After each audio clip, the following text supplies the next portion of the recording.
नमस्कार मित्रांनो, मी बापूसाहेब शर्मा आहे. आपल्या या यूट्यूब चॅनलला मी आपल्या सर्वांचे सहर्ष स्वागत करतो. मित्रांनो, आज आपण इयत्ता 10वीचा चॅप्टर 2 हा क्वाड्रेटिक इक्वेशन हा चॅप्टर बघणार आहोत. मित्रांनो, हा चॅप्टर बोर्ड एक्झामला कमीत कमी 12 मार्कला येत असतो. यावर कोणकोणते आणि कशा प्रकारे प्रश्न येतात याचा आपण आज या ठिकाणी काही अनालिसिस करणार आहोत, काही प्रश्न बघणार आहोत. तर विद्यार्थी मित्रांनो, सर्वात प्रथम आपल्याला हे समजून घ्यायचं आहे की क्वाड्रेटिक इक्वेशन म्हणजे काय, ही कन्सेप्ट आपल्याला समजून घ्यायची आहे. क्वाड्रेटिक इक्वेशनलाच मराठीमध्ये वर्ग समीकरण असे म्हणतात. मग वर्ग समीकरण म्हणजे काय, क्वाड्रेटिक इक्वेशन म्हणजे काय, ही कन्सेप्ट समजल्याशिवाय आपल्याला पुढे जाण्यात काही अर्थ नाही आणि योग्य पण नाही. तर आपण क्वाड्रेटिक इक्वेशन म्हणजे काय हे याची कन्सेप्ट समजून घेऊया. बघा, क्वाड्रेटिक इक्वेशन, आता एखादा एक्झाम्पल बघूया आपण. 2x² + 3x + 5 = 0 याला क्वाड्रेटिक इक्वेशन म्हणतात. क्वाड्रेटिक इक्वेशन मध्ये x हा एक व्हेरिएबल आहे आणि 2, 3 हे काय कोएफिशिएंट आहे, हे सहगुणक आहे. याला मराठीमध्ये सहगुणक म्हणतात आणि हे व्हेरिएबल म्हणजे चल म्हणतात. आता बघा, x a पासून to z पर्यंत कुठला एक व्हेरिएबल या इक्वेशन मध्ये असतो, डबल व्हेरिएबल नसतो, वनच व्हेरिएबल असतो. पहिली कन्सेप्ट काय आहे की क्वाड्रेटिक इक्वेशन मध्ये एक व्हेरिएबल असतो. दुसरी एक गोष्ट आहे की काय आहे की क्वाड्रेटिक इक्वेशनची सर्वात हायेस्ट पॉवर ही 2 असते. बघा, इथं 2 आहे. सर्वात हायेस्ट पॉवर किती असते, 2 असते. मग इथं आपण लिहून घेऊया, सर्वात हायेस्ट पॉवर 2 असते. म्हणजे इक्वेशन मध्ये किंवा समीकरण मध्ये क्वाड्रेटिक इक्वेशन कसं ओळखायचं, तर त्याच्यामध्ये एकच व्हेरिएबल असतं. ते एक तर a असेल, b असेल, c असेल, x असेल, y असेल, m असेल, p असेल, कुठलेही एकच व्हेरिएबल असतं. त्यानंतर सर्वात हायेस्ट पॉवर ही 2 असते. तर आपल्याला यातील काही कशा प्रकारे उदाहरणं येतात, कोणती येतात हे आपण आता बघूया. बघा, आपण आता या चॅप्टर मध्ये 2.1 हा प्रॅक्टिस सेट बघणार आहोत. बघा, त्यातील पहिला प्रश्न आहे, decide which of the following are quadratic equation. मग हे काही इक्वेशन दिले, यापैकी कोणकोणते क्वाड्रेटिक इक्वेशन आहेत, येस ऑर नो, हे आपल्याला डिसाइड करायचे. आता बघा, पहिलं इक्वेशन बघूया आपण.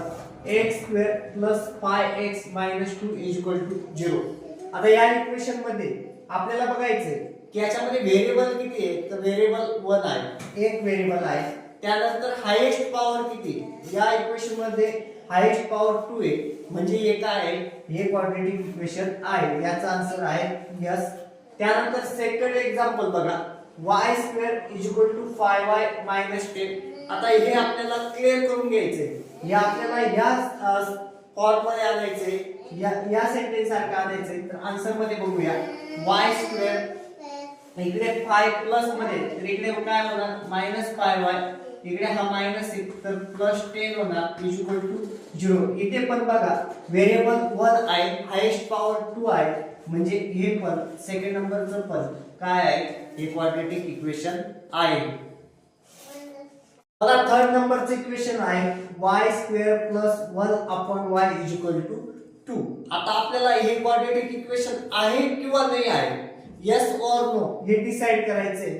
मग असं इक्वेशन आलं तर आपल्याला काय करायचंय, तर बघा, multiply by y, y in both sides,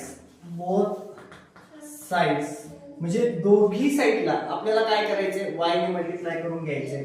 मग बघा, y × y² + 1/y × y = 2 × y.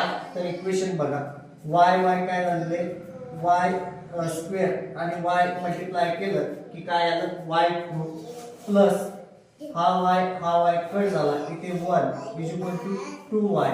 उदाहरणार्थ इथं काय झालंय, y² हा प्लस इकडे मायनस झाला -2y + 1 = 0. हे बघा हे इक्वेशन आलं, पण इथे व्हेरिएबल 1 आहे.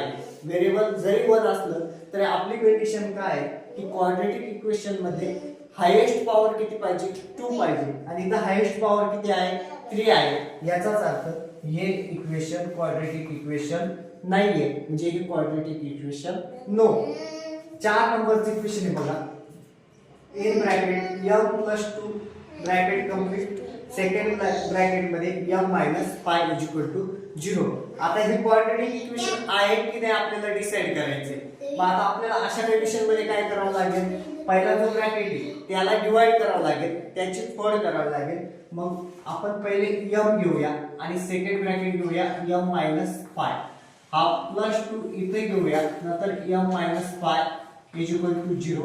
बघा या m ने या m ला मल्टिप्लाय करूया m² मायनस या m ने pi ला मल्टिप्लाय करूया πm प्लस 2 ने या m ला मल्टिप्लाय करूया 2m मायनस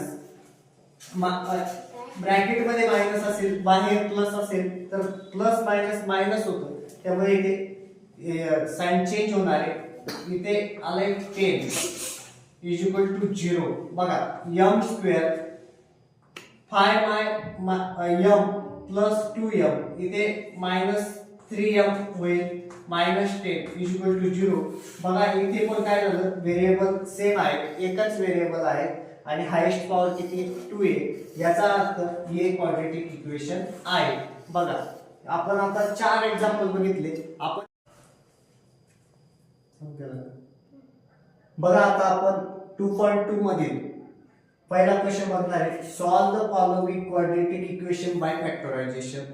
या प्रश्नावर कमीत कमी 2 मार्कला बोर्ड एक्झामला प्रश्न येत असतो.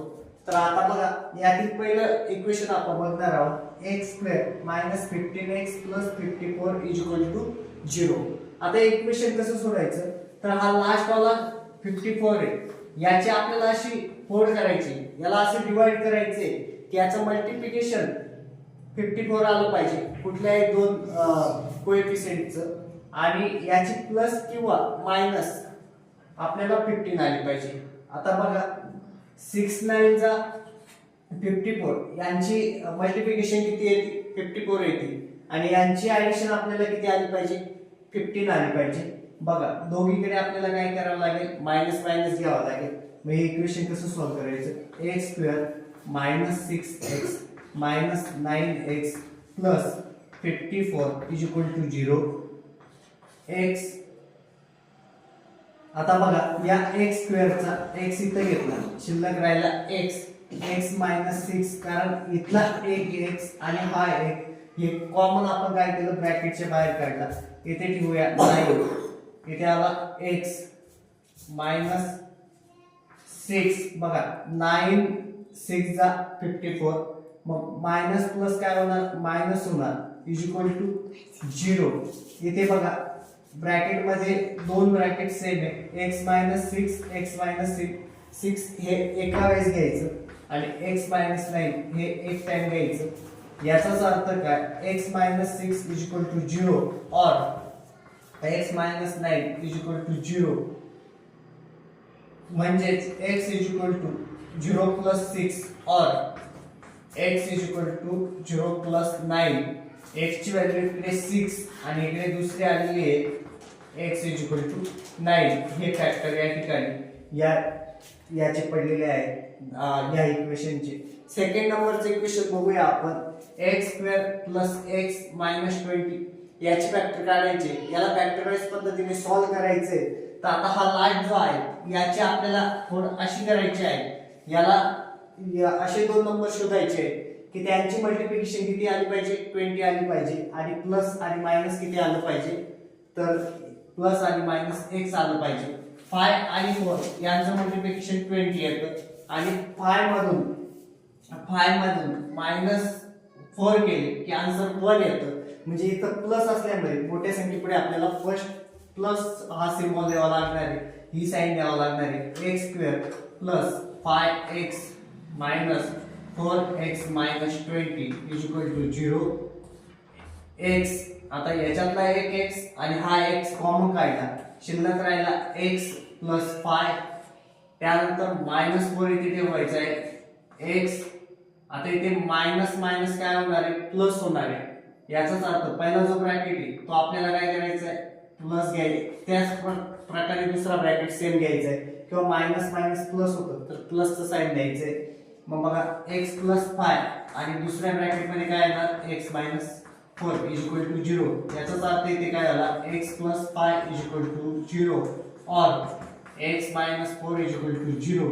x इज इक्वल टू इथे मायनस फाय आणि इकडे काय आलेले x इज इक्वल टू 4. म्हणजे इथं दोन फॅक्टर पडलेले, एक x is equal to minus five आणि x इज इक्वल टू 4. हे दोन इथं फॅक्टर पडलेले आहेत. बघा अशा प्रकारे आपण क्वाड्रॅटिक इक्वेशन फॅक्टराइज पद्धतीने कसे सॉल्व्ह करायचे ते बघणार आहोत. आता आपण काय उदाहरणे पुढील लेक्चरला बघूया. धन्यवाद.